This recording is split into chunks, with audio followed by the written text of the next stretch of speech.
Buenas tardes, Cristian, que no me conoce. Yo pienso que el reto de los que trabajamos en este mundo, aparte de prevención de riesgos laborales, es bien cuesta arriba día a día. Hay muchas cosas en las que nos tenemos que enfrentar. Fíjate que tú hablas de lo que es la responsabilidad empresarial, de lo que es las notificaciones de riesgo, la formación, y tenemos leyes, tenemos reales decretos, tenemos normativas espectaculares. En el papel parece que no faltará nada, pero la realidad es otra en cuanto a su cumplimiento. Y desafortunadamente yo veo que los sistemas de prevención de riesgo son sistemas de prevención de riesgos pasivos. Que mientras que no sucede nada, todo está bonito, todo está happy, no hay una supervisión de los organismos competentes, no hay inspección del trabajo, de los sindicatos, de nadie. Pero hay un muerto y vienen hasta los Boy Scouts a participar en la investigación. Entonces, ¿cómo podemos llamar mecanismos de prevención? La prevención precisamente es evitar de que algo similar vuelva a suceder. Y no es esperando a que suceda como logramos la prevención.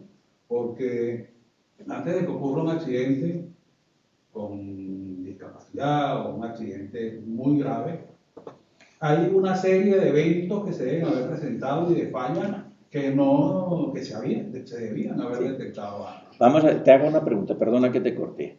¿Tú crees que si cuidásemos bien la formación, vamos ahora a poner algunas pinceladas, la formación de los trabajadores y tuviésemos un mecanismo para poder decir que estamos cumpliendo con la vigilancia, posiblemente esas situaciones no se daría, esa situación que tú ya estás presentando ya estaría cubierta o más o menos bien cubierta, o cubriríamos muchas de las responsabilidades que tienen? Es una parte, pero no... Sí, todo no lo podemos. Hay 2.000 cosas, he empezado diciendo que hay 2.000 y cubrir las 2.000 es dificilísimo, pero las más graves, las más importantes, las que más problemas crean en la empresa es no acreditar una formación, no acreditar el deber de vigilancia. Es correcto, completamente de acuerdo. Eso es lo que hay. Bueno, sigo adelante. En los otros puntos que yo creo es una pena lo que tardan las empresas en darse cuenta de la responsabilidad en la que se han metido cuando entra un inspector y le envía un acta de infracción y cuando tiene un accidente y se persona ahí las autoridades. Es una pena porque yo lo que le diría a cualquier empresario, si te ha visitado un inspector y tú crees que te va a enviar una sanción, deberíamos de actuar ya. Y eso sería una de las funciones que podría cubrir un técnico con experiencia, como Gabriel, que te puede orientar a preparar la visita del inspector. En el caso de la visita al inspector, ¿qué es lo que deberíamos de hacer? Buscar la ocasión de hablar con él. Porque hay que pensar que un inspector es una autoridad que está durante un cortito plazo de tiempo, da una vuelta por tu fábrica, da una vuelta por la obra, te ha encontrado 2 o 3 cosas, pues bueno, ya cumplo. Hablará muchos más temas, pero al final te dejará 2 o 3 requerimientos y al final te enviará 1 o 2 infracciones y te pondrá 2.000 o 4.000 euros. Bueno, ¿podemos hacer alguna cosa? Pues sí, tenemos derecho a que nos reciba, tenemos la posibilidad de preparar bien el documento y antes de que él empiece a escribir podemos pedirle que nos reciba, vamos a ir a hablar con él y aparte de lo que él nos haya encontrado, deberíamos de venderle el esfuerzo que está haciendo la empresa por cumplir. Él lo sabe, pero yo se lo tengo que vender.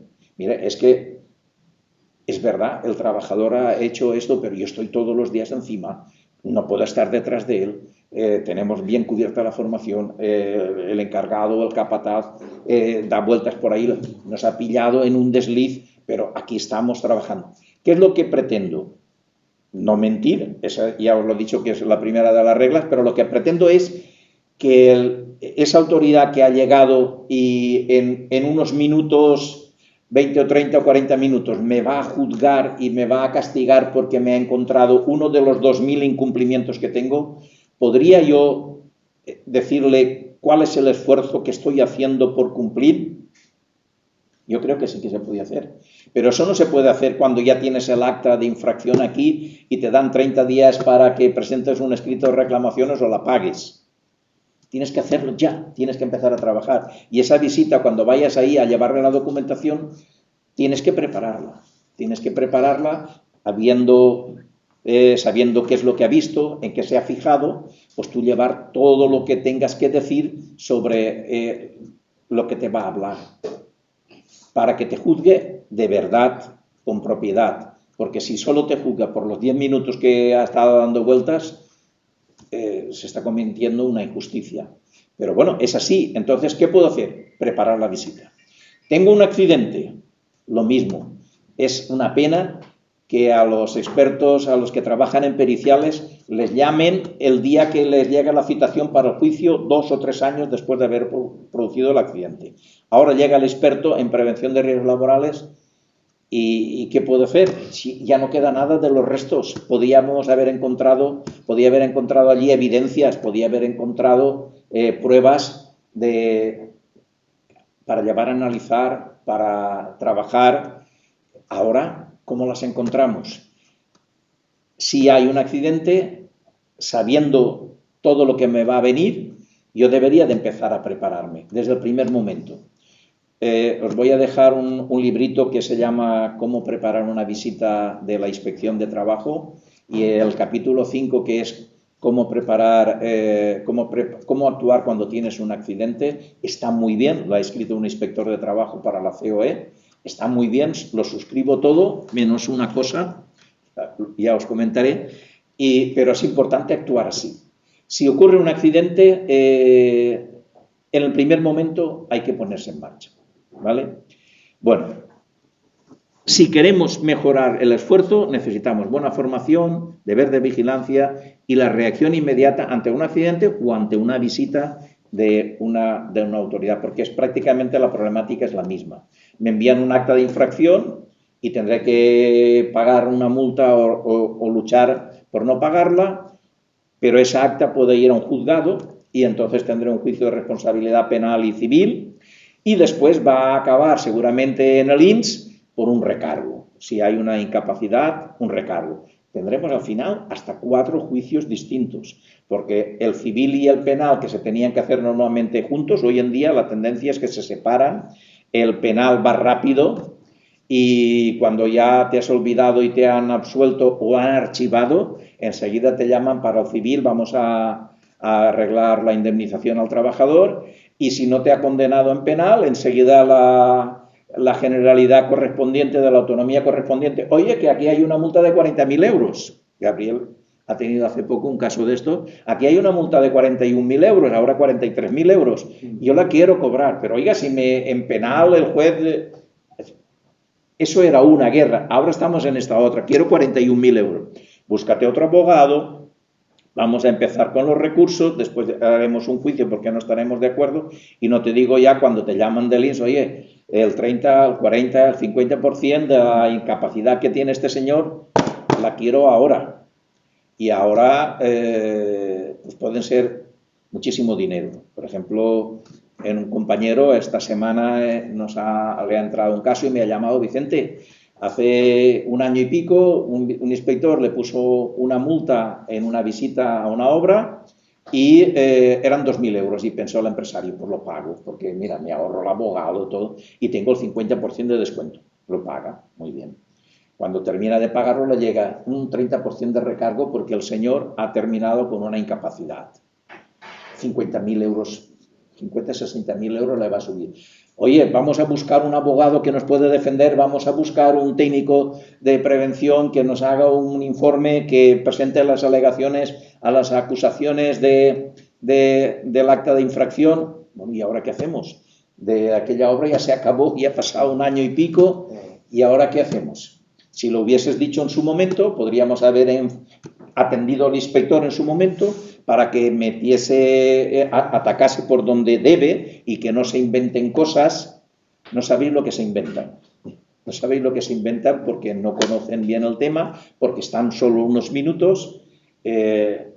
Bueno, si alguien tiene curiosidad para saber con qué detalles se miran estas cosas, podremos hablar el día que queráis y os propongo esa amistad. Podemos hablar, por ejemplo, en Zaragoza, un técnico se equivocó al leer el manual de instrucciones, el acta copió literalmente lo que había dicho el técnico de Aragón, literalmente, y la empresa, para defenderse de una multa de 8.000 euros y una de 41.000 euros, ha tenido que llevar 5 periciales, un catedrático que ha hecho, un ingeniero de caminos que ha hecho un informe, el técnico de prevención, el servicio de prevención de una empresa y el servicio de prevención de la subcontratista. 5 informes para desentrañar un entuerto. Y ahora os presentaré una transparencia de esta sentencia, que es de hace un mes, sobre qué complejidad tiene el lío en que te ha metido un técnico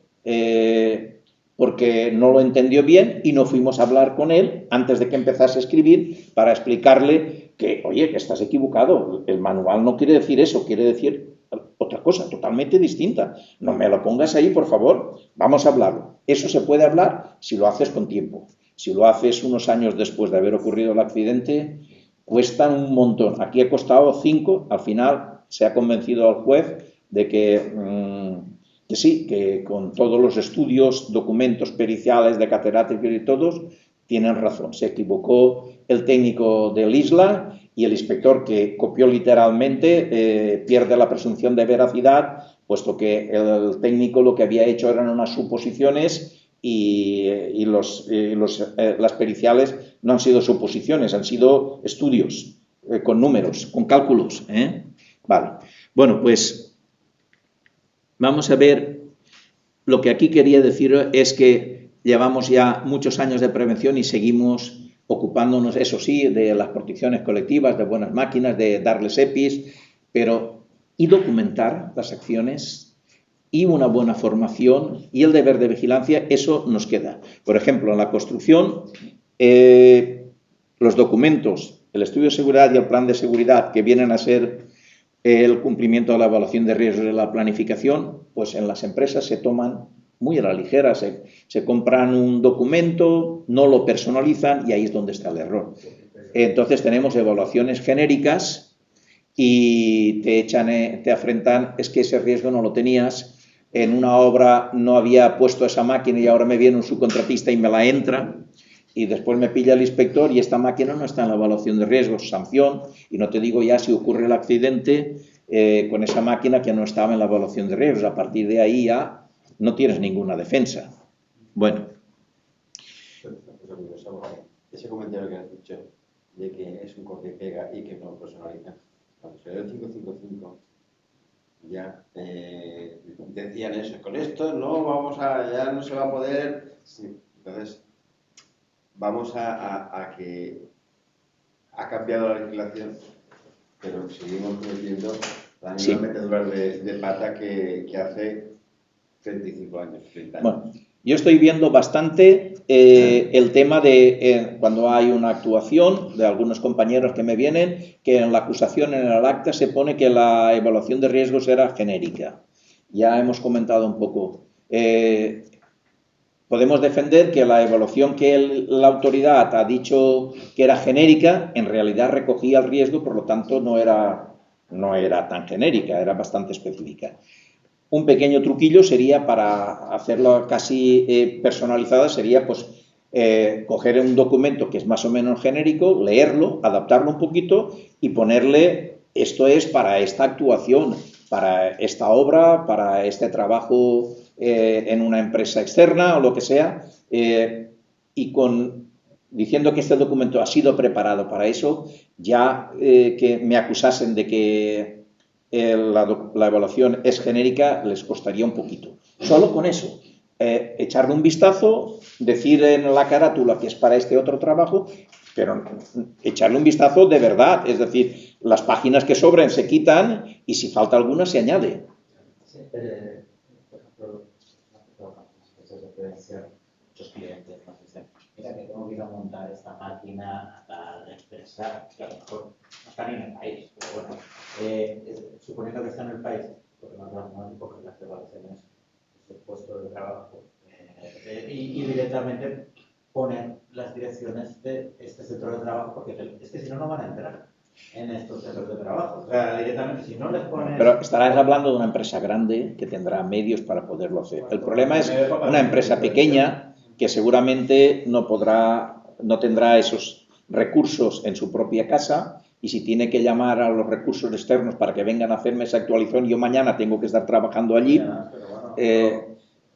Tú presentas un presupuesto de un trabajo fuera y no te lo acepta, y el día que te lo acepta te dicen mañana empiezas. Ostras, no había preparado yo nada porque no sabía si iba a hacer el trabajo, pero mañana ya quieren que lo esté haciendo. Vamos a ver si lo podemos personalizar un poquito, desde decirle a ese archivo bueno que tenemos por ahí, porque esto de tener unos documentos patrones y gastarlos no está prohibido. De hecho, si miráis el decreto de equipos de trabajo cuando habla de los andamios y el plan de montaje y utilización, te dice que el plan de montaje y utilización podrá ser un documento tipo, adaptándolo a las circunstancias que sean. Luego ya está hablando de que yo puedo no tengo que crear cada vez toda una evaluación de riesgos de 400 páginas. Puedo utilizar una base de datos. ¿Por qué? Porque conozco mi gente, conozco mis máquinas, conozco mis procedimientos de trabajo. Lo único que quieren es que lo revise, que lo actualice un poquito, que quite lo que sobre, que ponga lo que sea, pero si no lo hacemos estamos perdidos. No hay ninguna defensa si no lo haces. Y luego la prueba que puedes hacer, lo mandas por email hacia el cliente o hacia tu... Yo he llegado... ¿Dónde vas a ir? O sea, a Máquinas López en Sol. Sí. O sea, directamente, ahí lo tienes, que esta es la tuya. Vale. Yo he dicho que en las obras de construcción, que ya hemos estado comentando, que las empresas que trabajan en este sector hacen trabajos, rehabilitar una fachada puede ser un mes, y esa empresita igual hace 12 o 15 fachadas en un año. Tiene que hacer 12 o 15 evaluaciones de riesgos, y si es una obra que no tiene proyecto, pues tendrá que hacer el documento equivalente, que le hemos puesto un nombre que se llama Documento de Gestión Preventiva de la Obra, DGPO. Pero se llame como se llame, no dejará de ser un documento en donde tienes que hablar de un puesto de trabajo, de un señor que va a hacer ese trabajo y tendrá ese riesgo, y que hay que aplicar una serie de medidas, que tendré que darles unas instrucciones lo más concretas y precisas, y estaré vigilándole para que las respete. Al final será eso. Y si eso no lo tenemos, a partir de ahí vamos a tener muy poca defensa frente a las cosas que nos podamos encontrar, ¿vale? Entonces, hoy en día, pues, los estudios de seguridad y eso, si son así tipo, no está bien. Lo siento mucho, pero alguien tiene que personalizarlo. Lo que pasa es que, licenciado, al final, cualquier proyectista, a Calatrava, cuando inventa la primera peineta, a lo mejor no le resulta rentable hasta que copia el proyecto 10 veces en toda Europa, en España, en todas partes. Al final, eso es lo que te da también la experiencia, ¿no? Vas admitiendo uno base y lo vas decorando o adaptando. Pero si pones muchas cosas, al final llegará un momento en que para esa obra concreta habrá 3 capítulos que te sobrarán y te falta medio. Eso es lo que es adaptar, pero no el que ya lo he dicho. Muchos datos similares no quiere decir. Pero ponle el nombre de este documento, lo he revisado para este trabajo, y por lo tanto ya pones el nombre de ese trabajo, y no es un documento que se llama evaluación de riesgos de la empresa. Exacto. Y entonces, bueno, pero si usted tiene muchos centros de trabajo a lo largo de año, este va a cubrir todos genérico. No. Este lo he repasado, lo he leído, lo he adaptado para esto. Entonces ya es específico. Con eso nos podemos defender. Pero muchas veces cuando he analizado planes de seguridad y demás, es que me encuentro muchas cosas de la rotonda, tal, ¿qué rotonda? Direcciones diferentes, como hay tantas... Sí, bueno, sí. Hay tantas cosas a cambiar. Yo os contaría muchas anécdotas de estas cosas. Yo entiendo que cuando los inspectores y demás encuentran esas incongruencias, y esto no vale para nada, esto lo ha hecho 10 minutos. Bueno, yo he llegado a ser muy atrevido, porque pretendo ser práctico, decir que yo no tendría ningún inconveniente en aceptar cualquier plan de seguridad para cualquier obra, que fuese más o menos... Bueno, yo he visto planes de seguridad que hablaban de un edificio de redes y la obra era una red de gas, es decir, hacer una zanja y enterrar una tubería. Y esto que tiene que ver con un edificio, eso canta mucho, ¿no? Entonces, pero en un principio, cualquiera de los que yo hago una obra aquí de 8 plantas y ahora voy a hacer una de 5 plantas, si va a ser lo mismo, porque voy a tener estructura, cimentación, estructura, cerramientos, acabados, todos los mismos oficios. Por lo tanto, el documento ese, eso sí, intentando hacer un pequeño esfuerzo de adaptarlo, de ponerle el nombre y la dirección, hacer unos planos, apuntarle los planos que corresponden, echarle un vistazo, pero que en principio podría pasar cualquier cosa porque la ley nos permite que anticipadamente modifiquemos todo lo que haga falta. Anexos, no hay ningún inconveniente. De hecho, si vamos a hacer un trabajo de un riesgo especial y vamos a necesitar una presencia, la presencia no es decir, oye, que tú firmaste hace 3 meses que vas a ser el recurso preventivo de la obra, que no eres, porque eres un trabajador, tú eres el que puede hacer la presencia, pues vete allí a hacer la presencia. Oye, a este señor que le estoy dando, eso no es unas instrucciones bien claras y precisas. Este señor habrá que explicarle muy bien qué es lo que tiene que vigilar. Y si este señor no es técnico de prevención, a lo mejor tendrá que empezar porque yo necesitaré darle un pequeño checklist, fíjate en esto, a las comprobaciones, comprueba que tienen todos los equipos, que son las personas adecuadas, que tienen estas medidas. Yo os puedo decir que he visto sentencias, he visto juicios en donde el recurso preventivo, que ya os digo, el trabajador al que le asignan la presencia está investigado.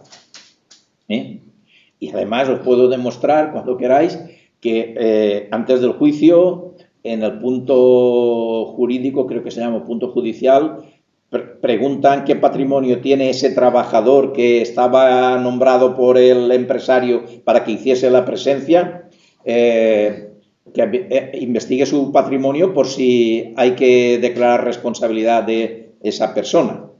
O sea que cuidado cuando a un trabajador se le da eso, que si no se le dan las instrucciones bien, posiblemente él se escapará, pero si se le diesen las instrucciones bien y hubiese un accidente, podría ser declarado responsable y penalmente responsable y civilmente también. O sea que no es fácil estas cosas. Bueno, quería pedirte tu opinión, Vicente, por un tema, que es una figura que para nosotros es un poco controvertida en las obras de construcción.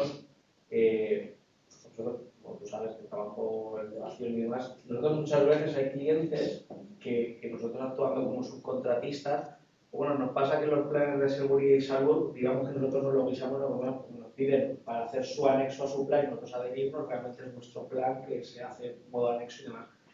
Nosotros ahí indicamos una serie de presencias y tal, pero nosotros siempre nos exigen, que es lo que se está exigiendo hoy en obra, a los subcontratistas un nombramiento de responsable de seguridad de obra.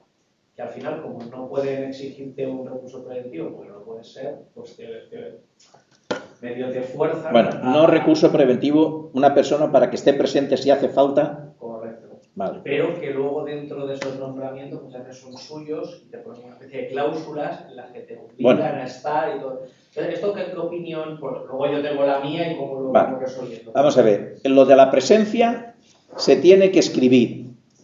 Si no está escrito en el documento, eso no vale. Empezamos por ahí mal. Porque yo tengo que decir, cuando se haga ese trabajo que está en la lista de trabajos con riesgos, adoptaremos unas medidas especiales y necesitaremos una persona para que esté presente. Puede ser de mi servicio de prevención propio. Bueno, que nosotros somos un contratista, que es su recurso preventivo. Sí. El contratista que no decimos que tiene que estar ahí. El lío viene porque en construcción se dice que el recurso preventivo lo pone el contratista. Los subcontratistas no tienen que ponerlo. Pero por otro lado, también se dice que la empresa que tenga el riesgo, los trabajadores expuestos, es responsable de esos trabajadores y es la que lo tiene que hacer. Yo creo que no es incompatible porque, por ejemplo, tú eres ascensorista. Si en la obra el recurso preventivo, bueno, hay un trabajo de riesgo que es el de caerse por el foso, por el hueco del ascensor y tú vas a trabajar con unos procedimientos de trabajo y hay unas situaciones de riesgo y el señor que me envía el contratista de la obra no tiene ni idea de cómo trabajáis vosotros, pues no sé, le tendré que preparar y mucho para que sepa qué es lo que tiene que ver y detectar. porque la persona que hace la presencia tiene dos mandatos. Si ve que los trabajadores que está vigilando no siguen el procedimiento, llamarles la atención. Y si no lo hace en caso, cuando le llama la atención, chivarse al empresario.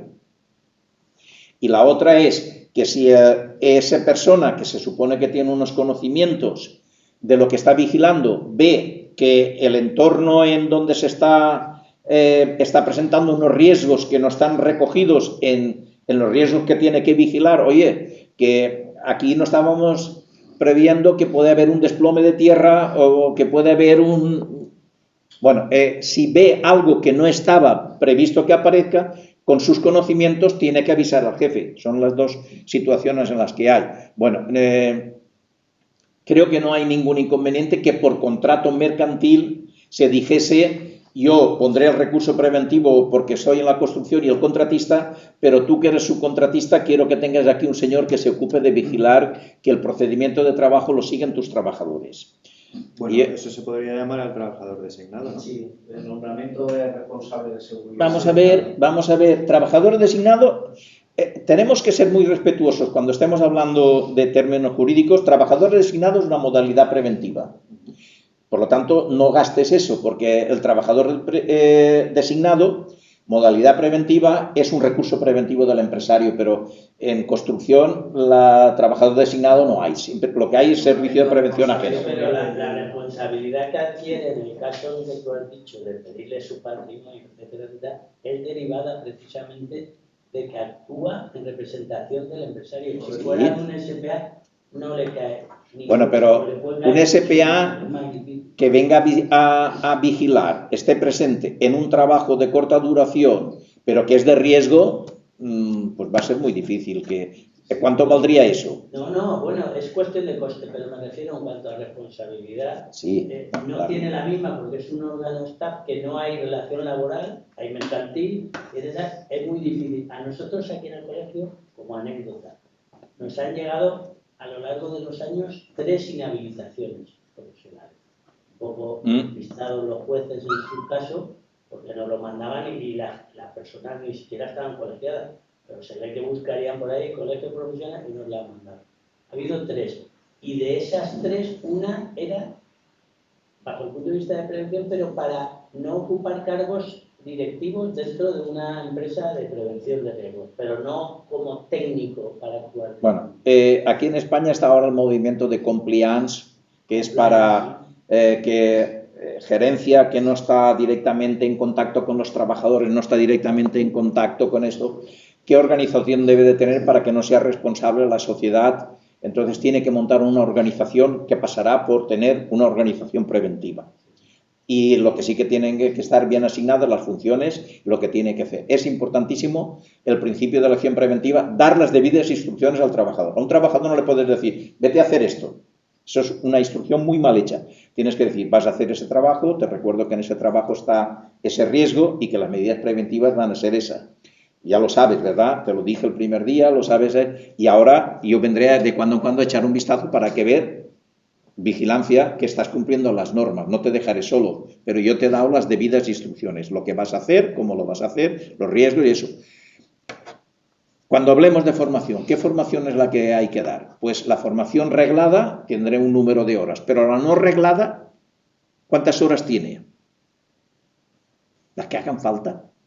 ¿Y qué tengo que poner en el acta de la reunión? Pues no te piden tiempo, pues si no quieres no lo pongas, no pasaría nada. Si pongo tiempo, ya más o menos sabré con qué detalle, en 5 minutos poco puedo explicar, pero en media hora puedo explicar mucho. Y si era una cosa concreta, con 5 minutos seguro que le sobra. Por lo tanto, es importantísimo que se den charlas pequeñas, cortas, del momento específico.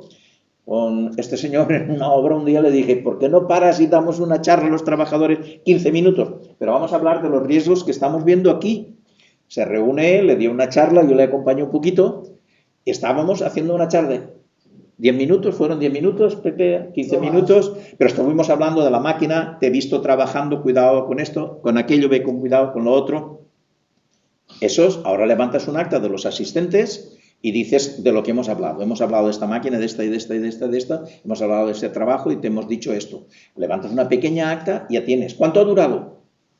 15 minutos. Eso es lo bueno de la formación que no está arreglada, porque si te dicen un curso de 6 horas, de 20 horas, de 60 horas, lo tienes que dar, aunque estén durmiendo la gente, tienen que dar las horas. Pero aquí, lo que sea, suficiente en tiempo adecuado sobre la materia teórica y práctica. Eso es lo que en algunos accidentes con máquinas falla la práctica, porque no hemos hecho el ejercicio de decir, le dije al señor, coge la máquina, a ver cómo la coges, a ver cómo haces este trabajo, ve con cuidado por aquí. Eso en algunos juicios se lee que la falta de práctica es lo que es determinante en la génesis del accidente y ya está.